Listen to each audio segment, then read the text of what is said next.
Well, good evening, friends. Welcome to Sanctified Studios, the home of Friarside Chats. As always, I'm your deep fat friar, Pastor Andrew. Friends, we have entered the great holiday hallway where for the next 2 months we're going to be scheduling everything around festive gatherings of friends and family. Our first foray of festivity and frivolity is centered around Thanksgiving. You know, Thanksgiving, it's one of my favorites. It's a place, a time where we gather with friends and family around a table full of turkey, and mashed potatoes and gravy, dressing, cranberry salad, pies, Cool Whip. Oh, Cool Whip. Oh, sorry, I got caught in a dairy dream there for a moment. I just wanted to share with you today about Thanksgiving. My producers and I have decided that for the next few weeks we're going to look at some various aspects of the Thanksgiving holiday. So we decided in the beginning we would start with the beginning. Joining us today is a descendant of one of those amazingly brave pilgrims that came over on that luxury cruise ship, and he is recreating the voyage of the Mayflower. He's here all the way from the middle of a big blue body of water on a boat somewhere in an undisclosed location. His name is Mr. Charles C. Sickness. Mr. Sickness, are you here? Are you there, Mr. Sickness? Oh, well, good evening, Friar. I'm not feeling so great. Oh no. What's up, Chuck? Yep. Oh. Oh well, while we wait for Mr. Charles C. Sickness to recover, I wonder what's wrong with him. You know, I've always wondered what it would be like to have been able to garner passage on the luxury yacht, the Mayflower, bound for a new country, to be a tourist where all you have to do is explore and enjoy. Oh, those pilgrims certainly were very lucky people. What? My producers are saying that Mr. Sickness is ready. Mr. Sickness, are you there? Okay, sorry about that, Friar. This voyage has been rather tough. We were only supposed to be out for a few hours. When the weather started getting rough, our tiny ship was tossed. If it hadn't been for the courage of the fearless crew, the Mayflower would have been lost. Now, did I hear you say that the pilgrims who came over here, they were on a luxury yacht and they were very lucky? Oh, yes. I was in Florida when I was a kid, and we saw this huge ship. I'm pretty sure it was called the Mayflower by Royal Caribbean. It looked amazing.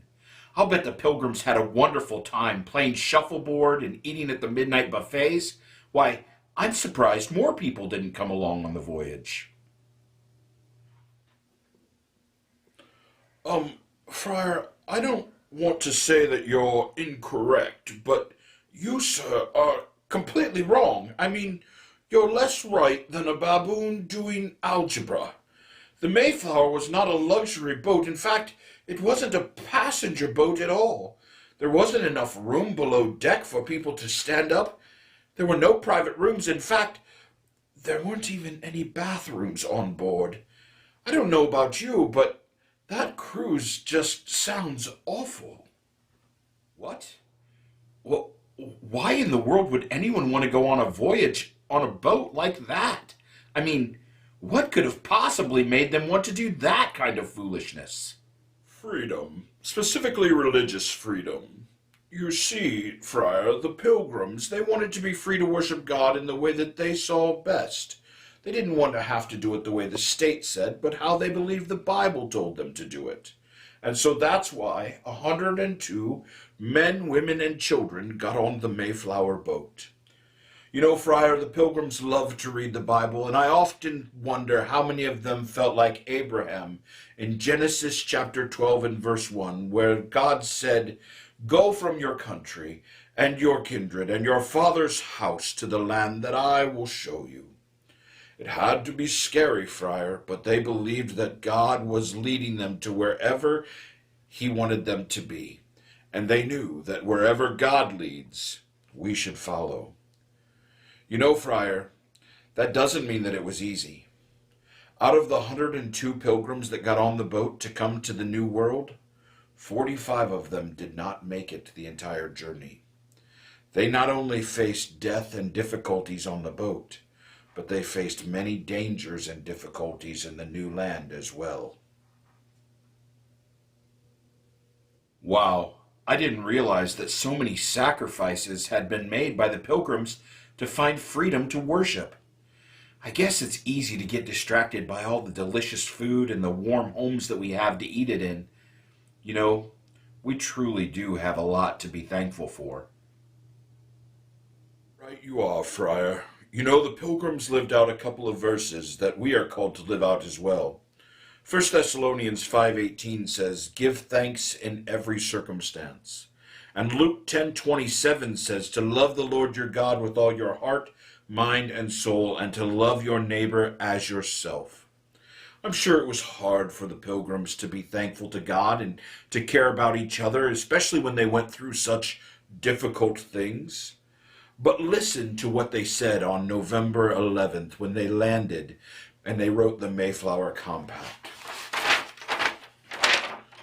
It says, "Having undertaken for the glory of God and the advancement of the Christian faith, and the honor of our king and country, a voyage to plant the first colony in the northern parts of Virginia, we do by these present solemnly and mutually in the presence of God and one another, covenant, and we combine ourselves together in a civil body politic for our better ordering and preservation, and furthermore, furtherbearance of the ends of the aforesaid, and by virtue hereof to enact, constitute, and frame just and equal laws for mankind, ordinances, acts, constitutions, and offices, from time to time as shall be thought most meet and convenient for the general good of the colony, unto which we promise all due submission and obedience."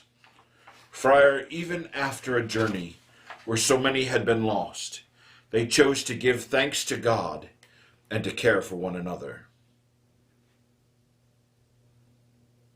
Wow, Charles, we certainly have a lot to learn about being thankful from the pilgrims. Well, Friar, in the words of my ancestors, thou sayest it bestest. I have to go now. It's my turn to chase the seagulls away from the table. It's a great part of this journey. Thanks so much for letting me join you tonight. Friar, remember, we will be giving thanks in all circumstances, especially on this Thanksgiving Day. Bye. Well, friends, there we have it. A lesson not only in faith, but also in history. You know, the pilgrims went through some really tough stuff, but through it all, they stayed committed to following God and caring for each other. You know, friends, I know that things don't always go the way that we want them to, and that it's difficult sometimes to want to be thankful and to take care of each other. But that doesn't change that that's what we're called to do, especially as followers of Jesus. Will you join me, your deep fat friar, as we strive to this week find a way to do that? A way to be able to find something to be thankful for in every circumstance, and then to love God while we love others?